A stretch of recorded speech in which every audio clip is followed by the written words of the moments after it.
미국과 한국, 세계 각 지역에서 오늘의 미국 위켄드 에디션 보고 듣고 계신 여러분 안녕하십니까? 강혜신입니다. 오늘은 여러분들께 가장 중요한 것은 사실 한국 뉴스지만 그 한국 뉴스의 속속들이 알고 계시는 것들은 여러분들께서 굉장히 아주 높은 수준이라고 생각하고요. 그럼에도 불구하고 또 듣기 거북하실 수도 있지만 한국에 관해서 해외 언론에서 보도하는 것을 또 전해드릴 수밖에 없습니다. 정부를 위해서 오징어 게임을 하지, 그런 식으로 표현을 한 매체, 표현을 한 다른 나라의 정치인도 있거든요. 맨 마지막 부분에 그 내용을 전해드리겠고, 그리고 이제 한국 뉴스 보도에 대해서는 여러분들께서 이제 오해를 하고 계시거나 아니면 너무 그쪽에 한쪽에 쫙 빠져 계시기 때문에 제가 여러분들께 보도해드리는 것을 딱 저는 이것보다 조금 더 넓게 보도를 해드렸는데 그 조금 아래까지로만 생각하고 결론 내리시는 분들이 많으시거든요. 그 부분까지 맨 마지막에 전해드리겠고, 오늘은 먼저 제가 요즘 한국 뉴스를 보도할 때마다 미국 니네나 잘해 하는 얘기를 많이 듣고 있는데요. 네, 미국 더 걱정입니다. 미국은 민주주의의 보루인 이번에 한국의 국회라면 미국 의사당에서 한국에서는 정말 국민과 또 국회의원들의 어떤 정상적인 판단과 용기로 평화롭게 마무리됐지만 미국은 그 이후에 숨진 사람도 있고 그날도 엄청나게 많은 사람들이 다쳤고 하는데도 그 일을 벌인 사람들을 특히 트럼프 대통령을 당시에 탄핵하지 못했습니다. 한국이 훨씬 훌륭했죠.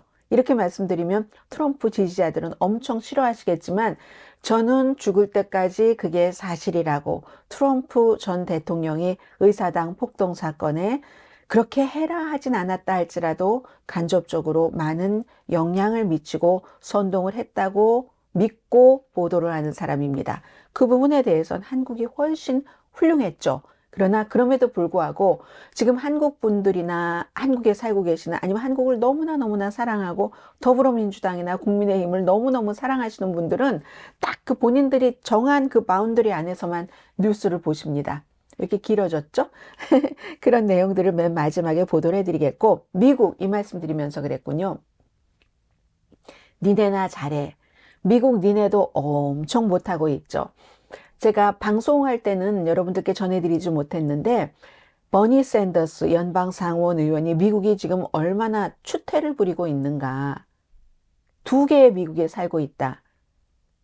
그것도 버니 샌더스와는 그다지 맞지 않을 것 같은 팍스의 웹사이트 어피니언의 기고문을 쓴 것 있거든요. 그것으로 맨 먼저 지금 미국의 모습을 먼저 전해드리겠고요. 그리고 이번 주에 이제 가장 중요했었던 것은 역시 미국 트럼프 대통령이 파나마 운하, 또 그린란드, 매입, 주장, 캐나다, 이런 내용들이잖아요. 그걸 이제 좀 더 간단하게 뉴스를 촘촘히 조금 때때로 어떤 부분에 대해서 전해드렸다면 왜 그럴까요? 전해드리겠고요. 이민 이슈로 트럼프 내부에서 분열이 일어났습니다. 아주 심한 분열입니다. 글쎄요, 이거는 이민으로 일어난 분열이라고 해야지 되는 건지 아니면 이득으로 인한 분열이라고 해야 되는 건지 잘 모르겠고 역시 연결되는 뉴스 가운데 하나가 파나마 무슨 그린란드 이런 이슈에 대해서는 미국을 지키고 미국 우선이다 하는데 그럼 왜 또 트럼프 대통령 당선인은 틱톡 구하기에는 나섰는가? 연방대법원에 어떤 요청을 했거든요. 이런 내용들 중심으로 전해드립니다. 먼저 두 개의 미국. 지금 미국의 모습을 물질로, 부로 나뉘어서 그 부가 정치에, 사람들의 생활에, 의료에 어떻게 들어가는가 하는 것을 버니 샌더스 연방 상원의원이 아주 철저하게 쉽게 분석을 했습니다. 1000명 미만의 미국 억만장자들의 정치적인 권력과 부의 집중을 비판하고 또 미국이 억만장자 계층과 나머지 미국, 억만장자 숫자 별로 되지 않지만 그렇게 둘로 딱 나뉘어 있는 반대 방향으로 갈라지고 있다 하는 칼럼입니다. 그 억만장자부터 말씀드릴까요? 억만장자들은 헬리콥터 착륙장이 있는 집도 아니고 5억 달러 정도 이 정도 되는 요트가 있고 이거 이제 그런 요트는 무슨 블라디미르 푸틴이라든가 이런 독재자들이 갖고 있는 화려한, 또 베드룸이 한 30개 있는 뭐 2억 7천만 달러짜리 맨션이죠. 개인 섬, 전 세계로 이동할 수 있는 무슨 제트기 시스템, 우주 끝까지 날아가는 무슨 로켓선, 뭐 이런 것을 산다던가, 갖고 있는 돈으로, 어머, 저 어제 복권 샀는데 아직 안 맞춰봤습니다. 최고의 의료 서비스를 받고 아이들을 최고의 학교에 보내고, 그럼 돈 많기 때문에 그 돈으로 다른 사람들보다 훨씬 오래 살 수 있을 것으로 기대됩니다. 그들은 기대하고 있습니다. 버니 샌더스 연방 상원의원의 얘기입니다. 세 사람만 딱 꼬집어서 얘기하라면 일론 머스크, 제프 베조스, 아마존의 마크 저커버그, 메타의 페이스북에, 이 세 사람이요. 미국에 못 버는 사람 반 정도, 100%에서 반, 그 아래 반인 1억 6,500만 명이 다 갖고 있는 부보다 더 많이 갖고 있습니다. 일론 머스크, 제프 베조스, 마크 저커버그, 세 사람이. 그리고 상위 1%는 이제 세 사람이 그만큼 미국 사람들 반, 아래 반 사람 부를 갖고 있다는 거고, 상위 1%는 이제 3명보다 많겠죠. 하위 90%보다 더 많은 부를 갖고 있습니다. 정말, 그리고 이게 날마다 커지고 있다는 것. 이런 그룹에 속하는 일론 머스크가 연방정부 폐쇄에 앞장섰습니다. 버니 샌더스 다운 얘기죠. 그리고 이러한 것들이 또한 연방 대법원에서 선거기금을 아주 뭐 제한 없이, 당에다가 기부하는 건 제한 없이 하고, 그럼 그 당에서 어떤 특정 후보에게 줄 수 있잖아요.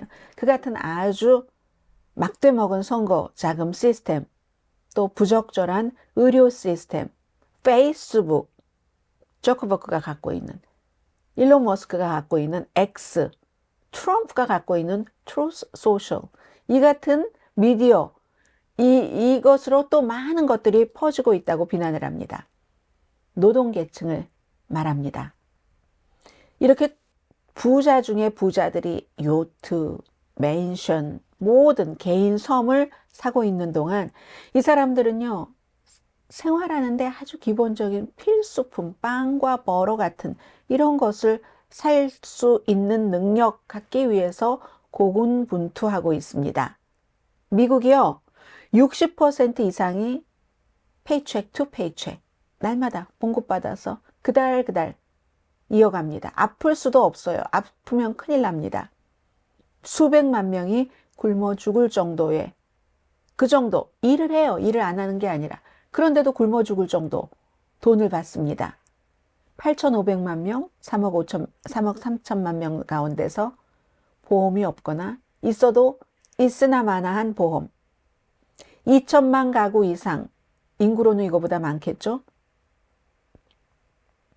그 적게 받는 돈에서 또 반 이상을 렌트비나 아니면 집이 있다 할지라도 집, 또 모기지 페이먼트 하는 여기에 쓰고, 매년 사망하는 사람 6만 명 이상은 병원에 제때 가지 못해서 숨집니다. 세계 최고 부자 나라에서 일어나는 일입니다. 나이 드신 분들의 25% 노년층에 1년에 15,000달러 미만으로 살아갑니다.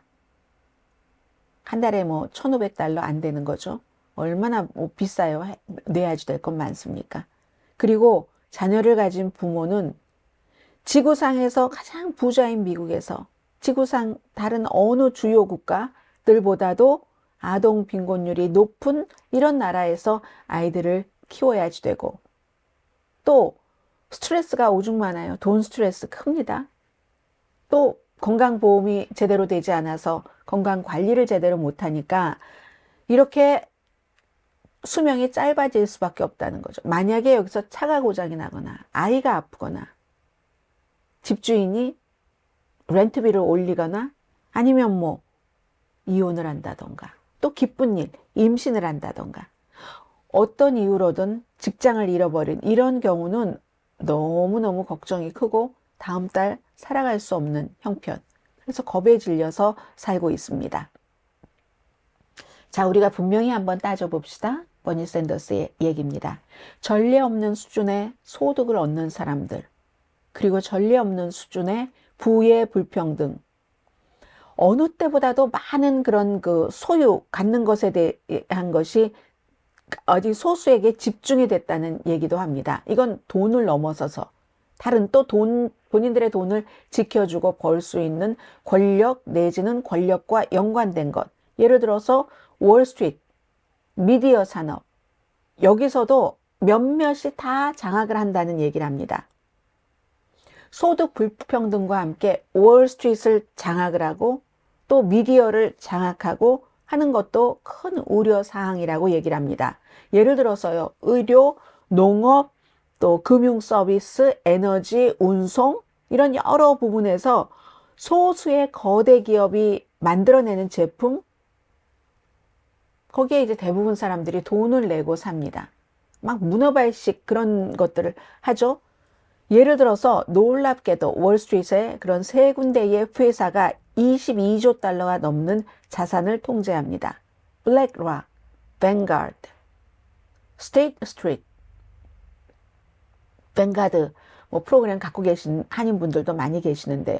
이 월스트리트의 세 개의 회사가 S&P 500 기업의 약 95% 주주입니다. 엄청난 통제력을 갖고 있는 거죠. 그리고 월스트리트 그렇다 하고 미디어를 보면 요즘 미디어에서 막 그룹에서 트럼프 대통령 당선인 아래 무릎을 꿇잖아요. 가진 게 많기 때문에 혹시라도 잃어버릴까 봐 그러는 거죠. 미국 역사상 이렇게 적은 숫자의 미디어 기업이 모두 억만장자가 소유하고 대중에게 이렇게 많은 영향력을 행사한 적이 없다고 얘기를 합니다. 미국인이 보고 듣는 것의 거의 90%요. 6군데 거대한 미디어 그룹이 다 관리를 하고 있습니다. 미디어 그룹이 있죠. 그 그룹에서 이 신문, 저 신문, 저 신문, 이 방송, 저 방송, 저 방송을 다 갖고 있어서 6개 거대 그룹이 90% 미국인들이 보고 듣는 것에 그런 장악을 하고 있는 이 정도입니다. 그러면 이 소수의 6군데의 큰 기업이 미국 사람들이 이게 중요해요. 그들이 그렇게 중요하다고 하면 중요한 줄 알아야 되는 거예요. 다 장악하고 있으니까. 논의해야 될 것을 선점을 하기도 하는 거죠. 또 사실은 이게 더 중요한데 그걸 무시해버리면 무시하는 겁니다. 만약에 전형적인 미디어가 아니고 소셜미디어 계정을 통해서 뉴스를 받고 계신 분들이 계시다면 그건 뭐 거의 억만장자, 저커버그의 페이스북이라든가 일론 머스크의 X라든가 트럼프 소유의 소셜미디어가 되겠죠. 그리고 심지어 이번에 트럼프 대통령 당선인에게 다 무릎을 꿇은 회사들, 워싱턴 포스트, LA 타임스, USA 투데이 다 억만장자들이 소유한 신문이잖아요. 제 베이조스, 패트릭 손수용, LA 타임스. 또 마찬가지로 USA 투데이도 그렇습니다. 팍스를 빠뜨렸네요. 루퍼트 머덕의 팍스, 뉴욕 포스트, 또 월스트리트 저널 뭐 다 가지고 있죠. 그 밖에 엄청나게 많은 매체. 그래서 미국 사람들이 걱정해야 될 것은 억만장자에 대한 경제 지금 다 통제당했죠. 미디어 통제당했죠. 그런 소유와 통제뿐이 아니라 이 엄청나게 부자인 사람들이 정부까지도 돈을 주고 산다는 거죠. 이건 미국 민주주의를 훼손하는 일이라고 버니 샌더스 연방 상원의원이 강하게 경고를 합니다. 그게 바로 연방 대법원이 얘기를 해서 우리들이 원하는 이거야 하고 그 후보에게 돈을 주고 당선시키고 입법을 하고 하는 거죠. 미국 역사상 이렇게 많은 정치적인 권력을 가진 그런 지배 계급을 본 적이 없습니다. 억만장자들이 슈퍼팩, 정치행동위원회에 돈을 무제한으로 쓸 수 있기 때문에 어느 정도냐면요. 이번 선거에서 150명의 억만장자, 150만 명이 아니라 150명의 억만장자가 본인이 원하는 것을 이루기 위해서 정치인을 돈으로 사고 그리고 본인이 원하는 것에 반대하는 그 후보를 물리치는 데 쓴 돈이 거의 20억 달러라고 하거든요. 그럼 미국 인구의 억만장자가 퍼센티지로 하면 어느 정도냐면 0.0005, 0.02세계 5%에 불과한 억만장자가 전체 2024년도 선거 비용의 18%를 썼습니다. 0.0005%의 억만장자가 2024년도 전체 선거 자금의 18%를 썼습니다. 이런 억만장자의 월스트리트에서, 미디어에서, 또 정치권에서의 파워는 민주주의가 아니라고 얘기를 합니다. 민주주의의 가장 중요한 것은 투표인데 그 투표는 한 사람에게 한 표가 있어서 예전까지만 하더라도 공정하다고 얘기를 했는데 더 이상은 민주주의의 한 표가 공정하지 않다고 얘기를 합니다. 1863년이었습니다. 에브라함 링컨이 게티스버그 연설에서 국민에 의한, 국민을 위한 정부. 이게 요즘은 이렇게 바뀌었다고 하네요. 억만장자에 의한 억만장자 계층을 위한 정부를 지금 형성하고 있다. 미국 역사상 이렇게 전례 없고 정말 중요한 순간이 없었기 때문에 우리는 억만장자를 위한 정부, 그들이 원하게, 지금 뭐 일론 머스크 이런 사람들도 다 본인이 원하는 식으로 정부를 구성하겠다고 하는 거고요. 그게 아니라 민간인들을 위한, 일반인들을 위한 정부, 일반인들을 위한 경제를 만들기 위해서 싸우거나 아니면 계속해서 그냥 그 아래서 노예처럼 살 수밖에 없는 억만장자의 세상, 이 두 가지 갈림길에서 선택이 뭐겠어요? 버니 샌더스가 볼 때는 분명하죠. 우리는 민주주의와 정의를 위해서 함께 서야 합니다. 버니 샌더스 연방상원의원이 팍스의 웹사이트에 쓴 기고문입니다. 이게 지금 미국입니다. 자, 이제 얼마 남지 않았습니다. 한 달도 남지 않아서 1월 20일이 정말 25일도 안 남았네요. 이제 1월 20일이 트럼프 대통령 당선인이 취임을 하는 날인데 이거 좀 간단히 말씀드리죠. 트럼프가 파나마, 그린란드, 캐나다를 겨냥하는 이유, 파나마 운하를 뭐 다시 우리가 가지고 오겠다. 그린란드 사겠다.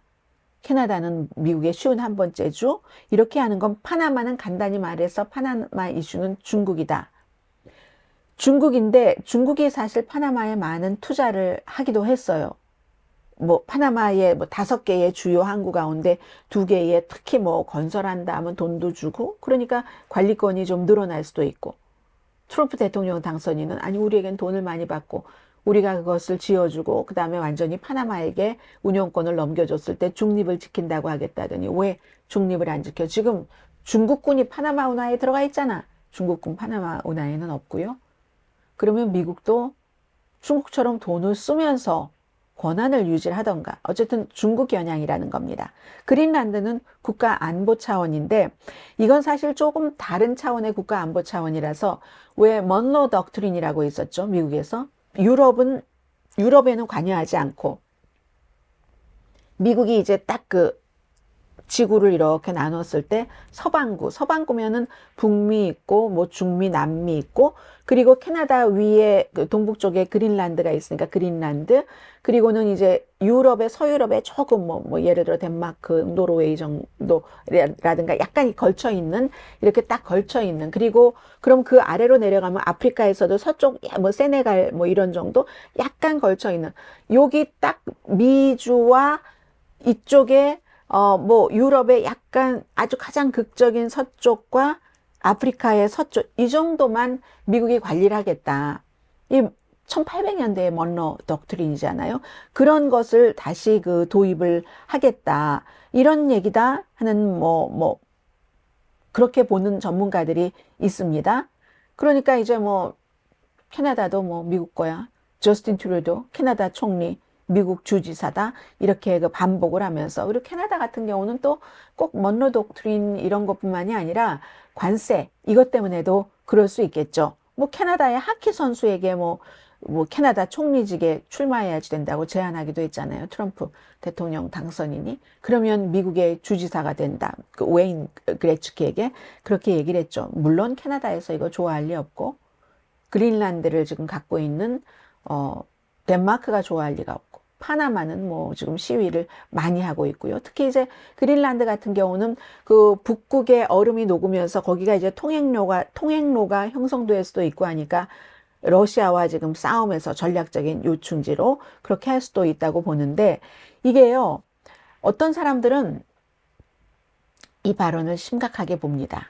결국은 확장을 하긴 하겠다는 거네. 뉴욕 밖으로. 근데 딱 그 서반부만.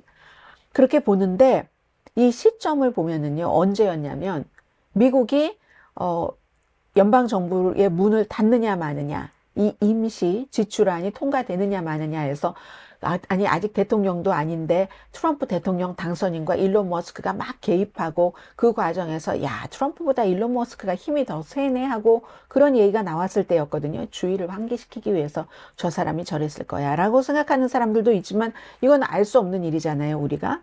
뭐, 민주당의 전략가인 한 사람은, 뭐라고 얘기하냐면, 이게 바로 그분이 얘기한 거네요. 주의를 분산시키는 전술.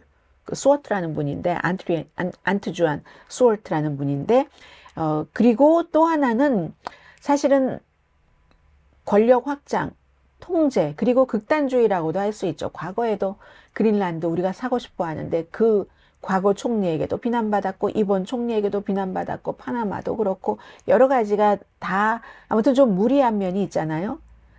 그런 면. 그래서 어쨌든 중국 경제, 파나마, 먼로 정책, 먼로 독트린으로 돌아간다. 그리고 이제 트럼프 그 캠페인 측에서는 트럼프 대통령 당선인이 너무너무 대통령 되지도 않아서 벌써부터 세계에서 영향력이 크기 때문에 다 줄 서고 있어. 뭐 이거 맞는 말이에요. 그리고 이제 피해 보지 않으려고 그렇게 얘기들을 아무튼 하고 있지만, 공식적으로 취임하면은 외국이 미국을 이용하기 전에 두 번 생각해야 될 거야. 이렇게 지금 트럼프 대통령 측에서 얘기를 합니다. 한국 위험한 거죠. 방위비 분담 이런 것들 때문에. 자, 그리고요. 그래서 이제 세계 다른 국가에서는 이렇게 어떻게 보면은 트럼프 대통령 당선인의 이 같은 움직임을 말하자면 사람들끼리의 일로서는 괴롭힘이라고 보는 사람들도 많죠. 전문가들이.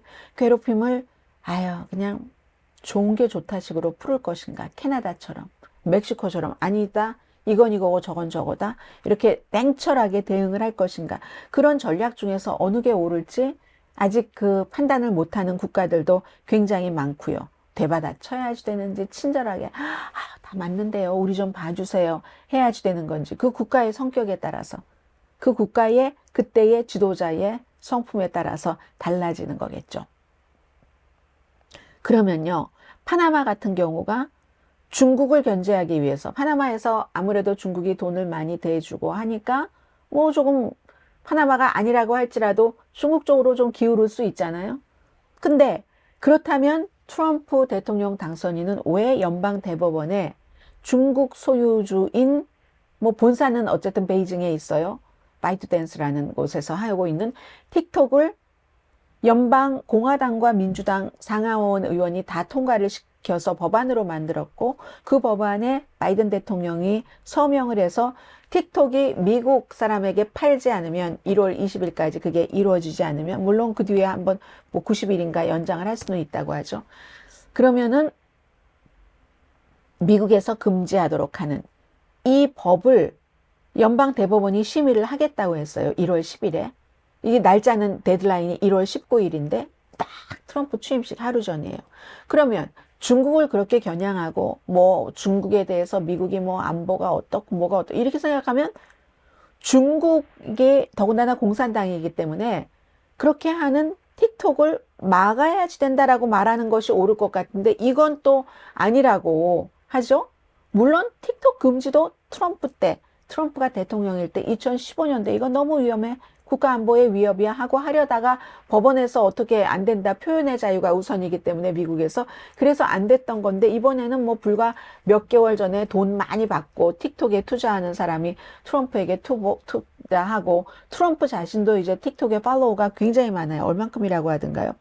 뭐 틱톡에 무척 많은 그 1470만 명의 팔로워가 있네요. 이 얘기에 대해서 트럼프 대통령이 연방 대법원에 좀 날짜를 연장해 주세요. 그 폐쇄한다는 그 날짜를 이렇게 요청을 해서 지금 연방 대법원이 어떻게 답변할지는 모르고, 바이든 행정부와 공화당, 민주당 정치인들은 틱톡이 그냥 많은 일반인들이 거기에 사업하면서 비즈니스 하면서 도움을 받으시는 분들도 많고 재미있는 거 뭐 또 많지만 제일 중요한 건 뉴스입니다. 뉴스인데 이 틱톡에 나오는 뉴스들이 미국에 대해서 좋은 게 별로 없어요. 중국에 대해서 좋은 게 많고, 중국이 또 원하는 국가, 이런 국가에 대해서 좋은 게 많고 하니까, 그리고 나중에는 미국 사람들의 데이터를 다 가져가서 공산당이 내놔라 하면 주인이 중국 사람이니까 내줘야 되는 것 아닌가. 본사도 중국 베이징에 있고, 이게 이제 지금 바이든 그 행정부와 이 법안을 통과시킨 공화당, 민주당 정치인들의 얘기거든요. 제일 그 선명한 예로 팍스의 루퍼트 머덕이 팍스 텔레비전 이런 거 사기 위해서 미국 시민권자가 됐습니다. 외국인에게 뉴스 매체 이런 거 안 팝니다. 미국에서. 틱톡이 지금 뉴스 매체가 되고 있잖아요. 그런데도 불구하고 이 다음 행정부의 정책도 뭐 이게 이래서 이래 이래서 이래에서 그러니까 일관성은 별로 없는 것 같아요. 파나마 운하에 대해서는 중국 때문에 우리가 다시 가져야 되겠어라고 얘기하지만, 틱톡은 또 이건 또 그냥 그렇게 두라고 하잖아요. 지금 이런 문제가 있고요. 트럼프 그 내부에 약간이 아니라 이거 심각하게 갈 수도 있는 분열인데, 이건 이제 코리안 아메리칸으로서는 소수인종에 관한 것이고, 그러니까 더 중요한 거죠. 며칠 전부터, 한 일주일 전부터 비벡 라마스와미와 일론 머스크가 한 편을 먹고, 트럼프 대통령 당선인은 약간 여기서 직접적인 언급을 하지 않습니다. 그러나 트럼프 대통령을 당선시킨 그 주변 모든 사람들은 거의가 이제 이민에 대해서, 특히 불법 이민에 대해서 반대를 하는 사람들이죠. 그 불법 이민에 대한 반대는 일론 머스크도 마찬가지였고 비벡 라마스와미도 마찬가지였습니다. 그런데 지금 H-1B 비자를 놓고 같은 트럼프 진영에서 이민에 완전히 너무너무 반대했던 이 마가 그룹과 일론 머스크, 비벡 라마스와미가 싸우고 있어요. 이 싸움이 심상치 않습니다.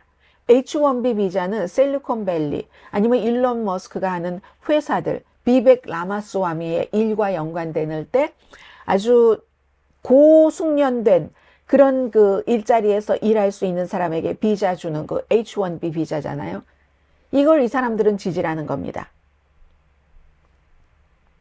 일론 머스크와 비벡 라마스와미는. 그에 비해서 마가는, 우리는 제가 늘 말씀드리잖아요. 불법 체류자에 대해서 반대하는 거죠. 어디 합법 아닙니다. 합법 이민자에 대해서도 그다지 고운 시선이 아니에요. 마가는. 결국은 H-1B 비자는 합법이죠. 합법인데도 이거에 대해서 반대를 합니다. 그리고 H-1B 비자가 굉장히 많이 인도 사람들이거든요. 뭐 70% 훨씬 이상이. 실리콘밸리에 가보시면 아실 겁니다. 그러니까 이 비벡 라마스와미가 본인이 인도계잖아요. 그리고 역시 일론 머스크도 원래 H-1B 비자 받았던 사람이에요. 사우스 아프리카에 태어나서 엄마가 있는 캐나다로 갔다가 H-1B 비자를 받고 미국으로 입국해서 학교는 안 다니고 사업을 설립을 했죠. 그래서 얼마 전에 워싱턴 포스트가 그 사람도 일론 머스크도 불법 체류자였다. 학교에 등록하라고 와서 뭐 이렇게 했다가 결국 학교 등록하지 않고 불법으로 사업하다가 H-1B 비자로 바꾸고 2002년도에 미국 시민이 된 사람이 일론 머스크거든요. 근데 일론 머스크와 비벡 라마스와미는 본인들이 하는 그런 사업 같은 것들이 있기 때문에 H-1B 비자를 무척 좋아합니다. 일론 머스크는 이렇게 얘기해요. 나도 미국 사람들 쓰고 싶다.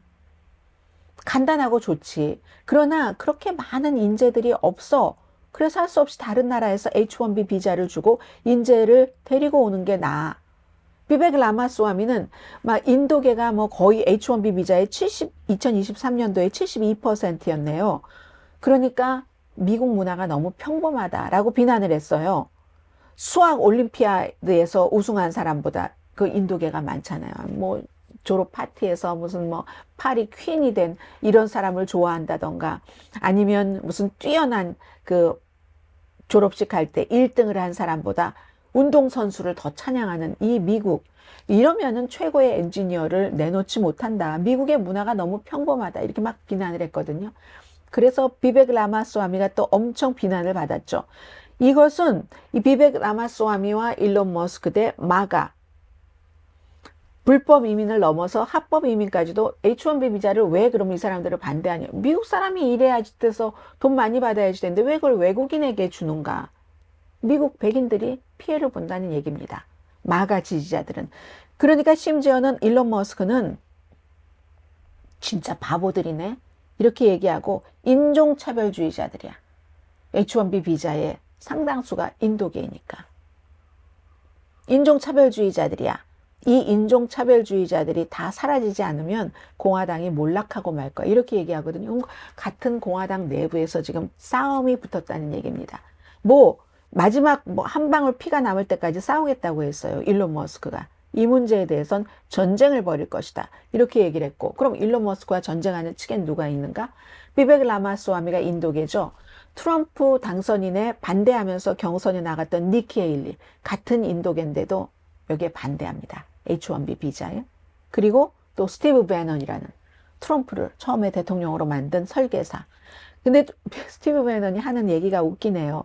빅테크 업계의 히스패닉과 흑인에 대한 그 지원, 그 빅테크 업계가 흑인과 히스패닉계에 대해서 참 지원을 덜 하면서 다른 나라에서 사람을 수입하네. 아시아계를, 인도계를 수입한다는 얘기예요.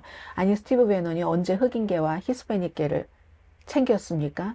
백인 월인데 이 사람이.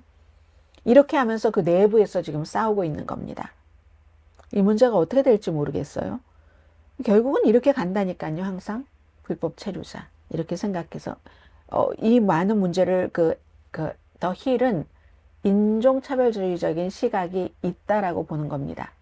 이민자들은 유색인종이 많으니까. 자, 그리고 오늘 이 내용 하나는 제가 빼겠습니다. 하나는 빼고요. 격동의 정치의 시대에 2024년 작별하는 것이 유감스럽지 않다 하는 미국 사람들이 무척 많았습니다. AP통신 여론조사 결과 한 3분의 2가 가족들과도 만나서 정치를 피하고 싶다 이렇게 얘기했는데, 이거요 새로 있는 일 아니에요. 우리가 대통령 선거가 있었던 2016년에도 그랬고 2020년에도 그랬습니다. 2020년에는 공화당 사람들이 말하기 싫어했죠. 트럼프가 졌으니까. 그리고 2016년도에는 민주당이 또 말하기 싫어했었고, 그런데 이거 이제 지친 겁니다. 지난 2년 동안 다시 트럼프가 당선되기까지의 선거 뉴스를 너무 많이 봐서 지금은 이제 쉴 타임이죠. 그런데 제가 여러분들께 그냥 말씀드릴 수 있는 것은 1월 20일이요. 트럼프의 취임식이 지나고 나면 미국 정치 뉴스에 대한 관심이 다시 올라갑니다. 중요한 이슈들이 그때부터 집중할 만한 도저히 안 볼 수 없는 뉴스들이 나오고 있기 때문에, 그래서 그거는 이제 또다시 그럴 수 있다고 생각이 되고요. 그리고 요즘 이런 생각을 저도 많이 하고 있죠. 어쨌든 트럼프 대통령이 오점이 있는 사람인 게 사실이고, 법적으로도 또 어떤 성품적으로도 그렇다 할지라도 미국 사람들이 선거를 치러서 더 많은 사람들이 트럼프를 뽑았죠. 그러면 이건 받아들이려는 노력을 해야지 된다. 다수결이니까. 그래서 저도 노력을 하고 있습니다. 또 이건 트럼프에 대해서만 그런 것도 아니죠.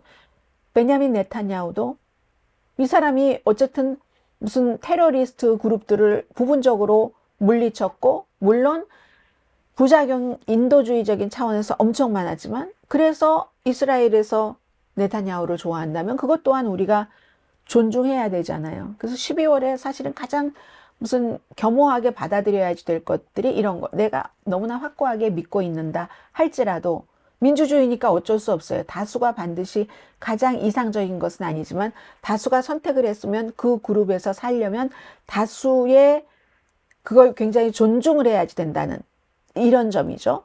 몇 가지 시사만평을 좀 보겠습니다.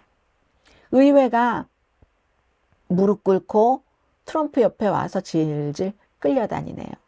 그리고 코퍼레이션, 기업들도 혈음낼름 하면서 완전히 구걸하네요. 이거 제프 베조스처럼 보이죠? 아마존의 워싱턴 포스트에. 미디어는 아예 거기에 뒹굴뒹굴 굽니다. 롤오버 하니까는 이거 막 꿇어 하면 꿇고 뭐 구걸해 하면 구걸하고 굴러 하면 굴고 있잖아요. 지금 미국은 트럼프 차기 대통령을 맞이하기 앞서서 이런 모습이고요. 또 있습니다. 딱 사냥개에게 굿보이 하면서 이번에는 이제 저널리스트를 물어와 몇몇 군데에 아이오와에서 발행되는 신문이라든가 또 무슨 ABC와의 합의 이런 여러 가지 일들이 있잖아요. 그러니까는 더 미디어 신문 이젠 미디어 끝났으니까 저널리스트 한두 명 손봐서 내가 이제 임기 시작하고 나서 나에게 대항하지 못하게 해줘야지 되겠지. 이런 걸 시사하는 시사만평 같죠. 또 하나 있습니다. 자, 명령하네요. 모든 사람에게 내가 미국 자유의 챔피언이라고 얘기하시라. 아니면 당신 수호할 거야. 저널리스트에게 이렇게 말을 합니다. 그래서 왼편 위부터 가면은 난 트럼프 뭐 향수를 샀어요. 크리스마스가 있었던 주잖아요. 크리스마스 때 잊어버렸어요. 하도 많은 트럼프 당선인이 엄청나게 또 새로운 상품까지 포함을 해서 많은 것을 팔았더군요. 뭐 포장지까지 뭐 하나에 28달러짜리인가 하는 포장지도 있었고요. 백은 뭐 두 개에 또 그것도 뭐 얼마에서 새로운 상품까지 해서 아무튼 많이 팔았습니다. 대통령 당선인이 이렇게 해서 돈 버는 걸 본 적이 없고요, 저는. 그리고 뭐 오른편 위에 보니까 뭐 운동화도 사고 왼편 아래는 시계도 사고 그런데 딱 나는 아이가 트럼프. 그런데 다 그런 거 가졌지만 난 트럼프를 가졌네. 내 손 안에 트럼프네. 일론 머스크. 자, 이런 거 보입니다. 마지막으로 지금 한덕수 대통령 권한대행의 탄핵 이후의 한국의 모습을 오늘은 이제 가디언이 그 시위를 엄청 크게 보도를 했던데 뭐 경복궁에서부터 명동까지 한 50만 명 모였다고 하더군요. 그런 것을 보도를 하면서 야당은 한덕수 권한대행이 고의로 윤석열 탄핵을 지연하기 위해서 지금 국회에서 야당 중심으로 이제 주장을 하고 있는 그런 뭐죠? 헌법재판소에 나머지 3명, 지금 6명이니까 3명을 임명하지 않겠다고 했다. 이거는 윤석열 탄핵을 지연하겠다라는 것이라고 비난을 했고 여당은 한덕수 해임이 제2의 금융위기를 촉발할 위험이 있다 하고 국민들은 그 사이에서 윤석열은 지금 당장 물러나라. 우리는 위험해서 더 이상 같이 살 수가 없으니까 그런 이제 윤석열 파면 이렇게 쓰여 있는 것도 많이 보이고요. 그 시위를 많이 보도를 했습니다. 최상무 기획재정부 장관, 대통령 대행, 총리 대행, 그리고 장관.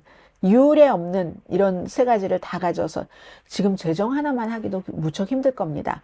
그런데 또 한쪽에서는 윤석열 지지 화환도 많이 가고 또 기독교 목소리 큰 시위도 있다. 윤석열을 지지하면서 국회 탄핵이 무효다. 대통령으로 다시 돌아오라. 뭐 이런 주장을 한다는 거. 그리고 저는 이 사진이 눈에 띄네요. 이재명 더불어민주당 대표가 시위대와 함께 바닥에 앉아서 시위를 한다고 하는. 그리고 요즘은요, 한국의 시위를 보도할 때 모든 해외 언론에서 다 얘기하는 게 과거에 박근혜 때 탄핵 시위 때의 촛불이 이제 응원봉으로 바뀌었다. 세대도 젊어지고 하면서 가수들이 나와서 노래 부르고 경찰관에게 간식을 드리고 그리고 이제 싹 깨끗하게 청소하고 가는 이런 것들까지도 보도를 하는데 관광객들도 이렇게 보면서 가디언 보도예요. 평화롭게 시위하는 모습을 사진을 찍는다 하는 겁니다. 자, 지금 이런 그 보도에 대해서 제가 하나를 오늘 눈에 띄게 본 것은 나머지는 여러분들께서 너무 잘 알고 계시는 내용이기 때문에 구태여 반복하진 않겠습니다. 모로코 월드 뉴스라는 모로코에서 발행되는 그 매체예요. 제목이요. 정부를 위한 오징어 게임. 2주일 만에 2번째 대통령 탄핵. 대통령 권한대행. 이렇게 얘기를 했습니다. 그리고는 그 기사만 실었는데 이 모로코 월드 뉴스는 해서 제가 찾아봤더니 이렇게 나옵니다. 드미트리 메드베데프. 블라디미르 푸틴이 본인이 다시 대통령을 하기 위해서 한 번 대통령 시키고 다시 총리로 내려보냈다가 지금은 안보위원회의 부의장으로 있습니다. X에 어떻게 썼냐면요. 한국이 또 탄핵했습니다. 한 사람 탄핵하고 또 한 사람 탄핵했군요. 느낌표 딱 찍고 정부를 위해 오징어 게임을 하는 게 낫겠어요. 무슨 얘기인지 당연히 오징어 게임 보신 분들은 아시죠? 하나씩 하나씩 탈락시키고 그래도 수없이 많은 사람들이 또 줄 서 있기도 하고 팝콘도 준비했어요. 팝콘 먹으면서 보겠다는 거잖아요. 한국의 정치 혼란이 이제 두 번째 2주일 안에 대통령 권한대행도 탄핵됨으로써 심화됐다. 뭐 외환 위기, 환율 이런 모든 것들을 다 포함해서 이렇게 얘기를 했고 이 러시아의 안보위원회의 부의장의 얘기를 모로코 뉴스가 이렇게 실어서 제가 참 이걸 보고 힘이 빠졌습니다. 그 밖에 뭐 미국에서도 뭐 놀라운 사건이다. 뭐 이런 보도들도 많았습니다. 그리고는 이제 어제 하루 종일 오늘의 미국 댓글창이 활발했어요. 제가 보니까 아마 반반인 것 같습니다. 어떤 분들은 윤석열 대통령을 지지하시는 분들과 또 반대로 이재명 더불어민주당 대표를 지지하시는 이렇게 반반으로 댓글창에는 나뉘어진 것 같은데 기본적으로는 말씀드립니다. 윤석열 대통령은 탄핵된 게 마땅하죠. 그리고 하루라도 빨리 물러나는 게 마땅하죠. 다수의 의견이기도 하고. 한덕수 국무총리도 원래대로라면은 3명의 헌법재판관을 임명을 받아들여서 임명을 하는 게 맞죠. 그게 맞습니다. 그 국민의 그 여론도 그렇고 맞지만 여기서 이제 제가 말씀드리고 싶은 것은 이런 거예요. 오징어 게임으로 하는 게 낫겠네. 팝콘 준비하고 있어. 세계에서는 비아냥거린다 하는 것을 저는 강조를 해서 말씀을 드리는 겁니다. 많은 분들이 뭐 세계가 뭘 알아? 우린 바로 이렇게 하고 바로 자리 잡을 세계에선 바로 자리 잡힐 것으로 안 보고 있습니다. 이 같은 것들이 심해지면 심해질수록 저는 그걸 말씀을 드리는 거거든요. 예를 들면 한겨레를 포함한 모든 언론 또 더불어민주당 이재명 대표의 지지자들 모두 헌법재판소가 문제없다는데 왜 한덕수 권한대행이 안 했는가? 네, 헌법재판소도 3명 헌법재판관을 임명하라고 하는 거 문제없다. 권한대행이 이렇게 얘기를 했어요. 왜 안 했다? 그런데 여기서 더불어민주당 지지자와 이재명 지지자와 많은 진보, 요즘은 보수 매체까지 귀를 막거나 아예 안 들었거나 그냥 너무 하나에 매몰되어 있어서 생각하고 있지 못하는 부분이 있습니다. 아니, 이전에 더불어민주당이 헌법재판관 3명 했으면 이럴 이슈도 아닌 거예요. 아무 문제가 없었던 거 사실 아닙니까? 10월 17일부터인가 없었는데 국민의힘은 하자 그러고 더불어민주당은 안 했잖아요. 왜 안 했어요? 지금 이제 10번째가 됐는데 9명이나 그 짧은 기간 동안에 장관들을 탄핵을 해서 무슨 정부가 돌아갔겠어요. 물론 제일 중요한 건 윤석열 대통령 잘못입니다. 무능했죠? 무능한 데다가 계엄까지 발표를 했죠? 그 이후에도 여러 가지 뉴스들이 나오고 있잖아요. 그러나 그럼에도 불구하고 더불어민주당도 세계에서 정말 이런 것까지 앞으로는 파헤칠 거예요. 역사에 없이 그 짧은 기간에 9명, 10명의 장관을 탄핵시키고 그 탄핵시켰지만 다수의 그런 그 의결로 헌법재판소 9명으로 해서 가면 이건 탄핵 사유가 안 돼. 어떤 사람은 야당 대표에게 좀 뭐 불경스럽게 굴었다고요. 그게 탄핵 사유인 것도 있었죠. 그러니까 그게 안 될 것 같으니까 안 한 거잖아요. 지금까지 국민의힘이 하자고 할 때. 그리고 지금은 빨리 해서 이재명 대표를 빨리 대통령을 만들어야지 되니까 하자는 거잖아요. 이러한 것들까지 봐야지 된다는 얘기죠. 제 얘기는. 지금은 또 화나셔도 괜찮습니다. 나중에라도 생각을 해주셨으면 좋겠어요. 더불어민주당이나 이재명 대표를 지지하시는 분들도 그래, 내가 지지하는 더불어민주당과 이재명 대표 맞아. 그렇지만 이건 이렇고 좀 이렇게 공정한 마음을 갖고 봐야지 된다는 거죠. 세계가 오히려 공정한 마음을 갖고 봐요. 국민의힘도 마찬가지예요. 아니 어떻게 그런 계엄령을 선포한 사람을 대통령으로 둘 수가 있습니까? 그럼 더불어민주당도 본인들이 3명 안 했죠? 그리고 해야지 된다고 하죠. 그럼 6명으로 하든가 빨리 하고 싶으면 헌법재판관들도 국민의 뜻을 이 상황에 어떻게 무시를 할 수가 있겠습니까? 그럼에도 불구하고 국민의힘은 만일에 있을 수도 있는 6명으로 하면은 한 명만 안 돼도 다시 대통령에 복원이 되니까 그것까지도 없애자 하면서 빨리 하자는 거죠. 아니, 왜 본인들이 이게 이득이 아니야 할 때는 안 하다가, 저는 이런 정치인들의 것을 보자는 얘기지, 그게 무슨 윤석열을 탄핵하면 안 된다, 한덕수를 탄핵하면 안 된다라고 말씀드린 적이 없고 그런 생각을 하는 적도 없습니다. 다만 그런 것들을 알고 계셔야지 된다. 그리고 세계에서는 다 뭉뚱그려서 대한민국 후진 나라라고 본다라는 말씀을 저는 드리는 겁니다. 오늘도 또 제 얘기 이해하지 못하셔도 괜찮습니다. 저는 그냥 해야지 되는 말씀을 드릴 것 같습니다. 장관 탄핵만 열심히 하고 그 탄핵이 뒤집힐까봐 죽어라 하고 헌법재판소의 재판관 그거 안 하는 거네. 아주 완전히 들어 누워서 하더니 이제 와서는 빨리 하고 싶으니까 또 빨리 하라고 하고, 안 해주니까 또 탄핵하고, 탄핵하니까 다른 나라에서 오징어 게임으로 차라리 정부를 운영을 하지, 이런 얘기나 듣고 하잖아요. 그리고 만약에 이러면 어떻게 될 것 같으세요? 최상무 대통령 권한대행이 그걸 또 한다고 보장할 수 있습니까? 만약에 안 하면 어떻게 해요? 또? 왜냐하면 이 사람들은 선출직이 아니라 어쨌거나 윤석열 대통령이 딱 그 자리에 올려놓은 사람들이잖아요. 여러 가지 일반인들이나 여러분이나 제가 아는 것보다 그 속속들이를 더 많이 알고 있을 겁니다. 한덕수 총리나 이 최 장관이나 대행이나.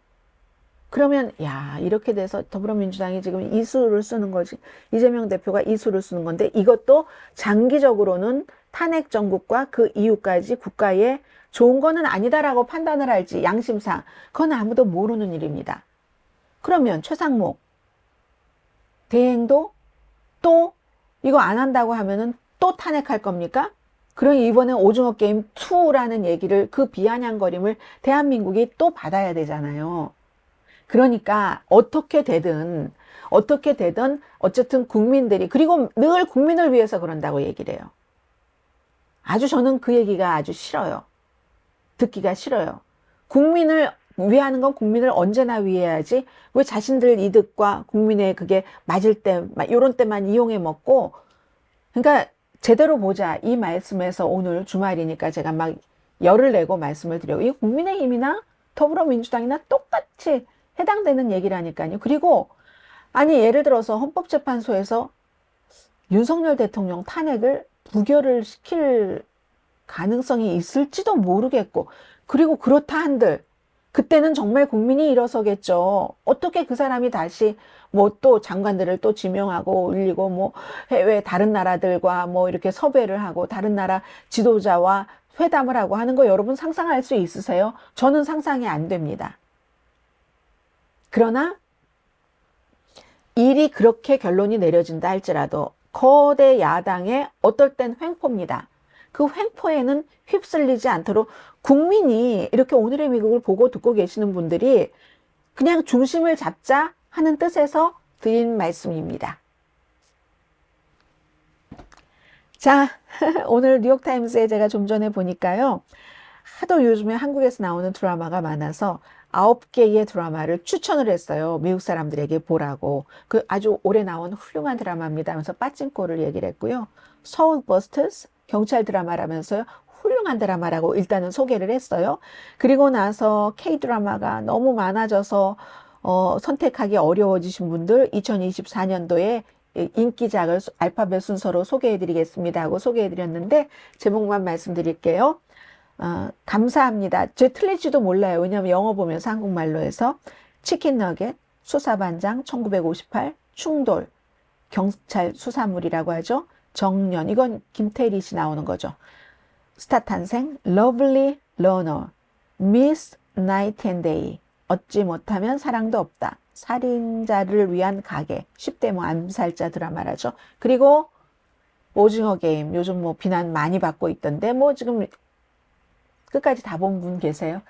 저는 아무튼 안 봤는데, 자, 이런 일들, 오늘의 미국 위켄드 에디션 오늘 여기서 마치겠습니다. 강혜신이었습니다.